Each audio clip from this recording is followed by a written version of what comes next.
turn one, you're good, but then you start to overdrive it right about there. So when he's under caution, he was coaching him on how to get around the track. But here's what's interesting. On top of the pit box today, as Justin Marks gets in the wall. Yep, Justin Marks, we just talked about that tricky turn number one. Justin Marks talked to us just before we came over here, and he said, you know, I had some problems in turn number one, but we didn't do too much damage. We brought back the same exact car. Well, he's got more damage today.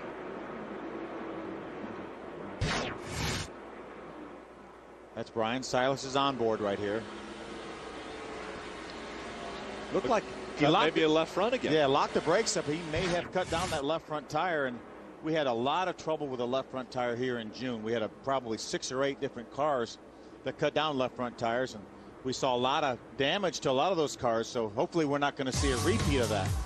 Disappointing ending to the second running here at Pocono. We'll be right back with more. He said, if you could mention that for me, I'd greatly appreciate it. See a lot of good racing all over the racetrack. It's the 11 of Brian Silas on the inside of the 6 of Dexter Bean going down in turn number. Oh, problems with Landon Castle into the wall. Saw some tire debris on the racetrack prior to seeing Landon get into the wall. I'm not sure if it was his tire, but the caution comes out once again. It's our 5th caution of the day. That Hendrick Motorsports driver, Landon Castle. Let's take a look back at what happened, Rick. You see him go. You see the tire debris coming off right there. Sure enough. Yeah, it went down in the corner. The tire went down and did not have the grip for that car to turn, and made some pretty hard contact with the outside wall. So our leader, Landon Castle, seeing the same problems we've seen from a few others today. Tire issues at Pocono. Bobby Santos leading that pad. There's Josh Krug, the 23 on the inside. Here's Brian Silas. He's being shown in the 15th position. You can hear his rev limiter kick in right there. Oh, problems right there. We saw Josh Krug get right into the back of the 0-2 of Bobby Santos. And so a lot of damage to the right rear. That brings out our 6th caution here at Pocono. He's had some issues. He's had some left front tire problems, but that certainly had nothing to do with him right there. He was a victim right here. Take a look at that. We saw the 32. We were the 23. I'm sorry, of Josh Krug. And you see Brian Silas just barely get very by close. That 0-2. Again, we were riding along when we saw this take place the first time. There comes Josh Krug and just slides up into Bobby Santos.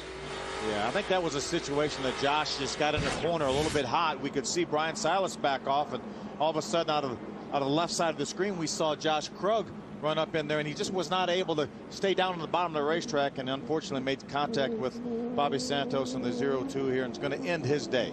3 wide from turn number 1. There's Brian Silas right there. Riding along with Brian. Here's Bobby on the inside of Patrick Sheltra, going to bring the 22 of Josh Wise with him. There's Frank in the 46. 3 wide, going in the tunnel. Whoa, problems. Gerhardt gets turned around. Sheltra got into the back of him. Now he slows down. Gerhardt into the wall hard in the tunnel turn. They start to slide behind him. Joey Nowhere Miller's to go involved on the racetrack. A lot of damage. Ooh, looks like the 47th came in there. Philip Magilton. There's the 07. Billy Tanner involved. He's upwards of 190 miles an hour going into that corner, and it happened right about the time you're going to back off going into that corner. So he is running maximum speed there. Let's see if we can take a look back at it. See, Josh Wise makes it 3 wide on the inside. It looked like Bobby, obviously Bobby in the 5 and the 60, Patrick Sheltra made contact. I thought it looked like maybe that the 5 of Bobby Gerhardt tried to move up the racetrack a little bit to get a little better angle in. Then you can see the 32 and the 25 and the 39 all come in there together, make hard contact with Bobby, who's pinned up against the wall. Here's 47. Another view of it right here. There's the contact right there, the 5. Just clipped the left front corner of the 60 of Patrick Sheltra, but turned him around in absolutely the wrong place. And he's sitting right up here vulnerable right now. And these guys have made some contact. And see the 32 and the 25 get together. Then the 47 comes in. A Philip Magilton. He actually went underneath the 32 car. At the very beginning of that, we also saw Kimmel move by on the inside. We ride along now with Bobby Gerhardt.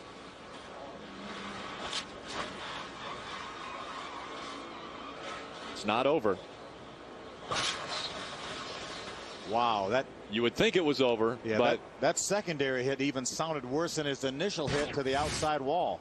Your top 5. There's Michael McDowell, the number 2 car, taking another spot right there on Brian Silas. If he can beat him down into the tunnel turn here. Here, Brian hit his rev limiter as he gets to the tunnel turn. Brian has to stay out and into the wall. Brian Silas goes. We were riding along with him. He couldn't get to the inside of the racetrack, and he goes into the wall in turn number 2. Here's a situation where we're riding along with him. He was high going into that tunnel turn. I mean, that was out of the groove. It looks like he just slid right up into the corner. It looked like he was a little bit too wide. He was giving Michael McDowell plenty of room on the inside. It looked like he got his right side tires in the speedy dry. You see him right there. He's just a little bit too wide. He's turning hard there. Yeah, I'm not sure. I'm not sure that maybe he didn't have a tire go down or something like that, because I did not see his front wheels turn like they would have trying to get turned.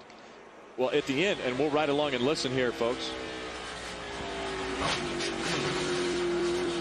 That looked like a helpless feeling. Yeah, sure was. Looked like the car went pretty hard, pretty straight into the outside wall there in the tunnel turn. When we had the other shot of that with him about to the wall, his left front tire was turned hard, almost sideways, and he was still going straight. Take another look at this, Phil. Yeah, you see the number 2 of Michael McDowell on the inside. Brian's on the outside. This is typically a single file corner. You see Michael move down to the inside. Brian just never, you do see the left front tire turned extremely hard. Now, I don't know if that's because he may have cut a tire down or he got the right sides up in the loose stuff where you get no grip and his car is going to go straight anyway, and then you're going to try to turn, do all you can do. But whatever the case may be, had a great run going, had a good top 10. Sure did. Strong run, looked like, and unfortunately is going to end prematurely. Off the corner like Michael McDowell, not like he needs to anyway. There are your top 5 running right at you. There's a 50 of A.J. Hendrickson, looks to the inside of Frank Kimmel. Oh, problems. A.J. Hendrickson into the wall, into Kimmel. Kimmel backs it into the wall. And now another accident here at Pocono. And taking Kimmel out really throws this into the mix of the championship run. Boy, it sure does. And Michael McDowell does not want to gain points on Frank Kimmel as a result of something like this happening. You have a deck lid and nothing underneath it. Smashed the back end of that car. We take another look. A.J. Hendrickson in the 50. You see him bottom out. Wiggles. He bottomed out and then wiggled and made contact with Frank and ended up putting them both in the outside wall. Take another look.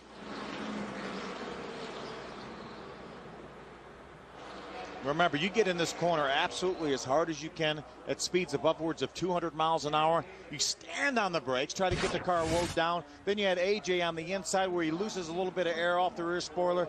He bottoms out. He gets a little bit loose. He has to chase the car up the hill. Frank's there. They make contact. Into the outside wall they go.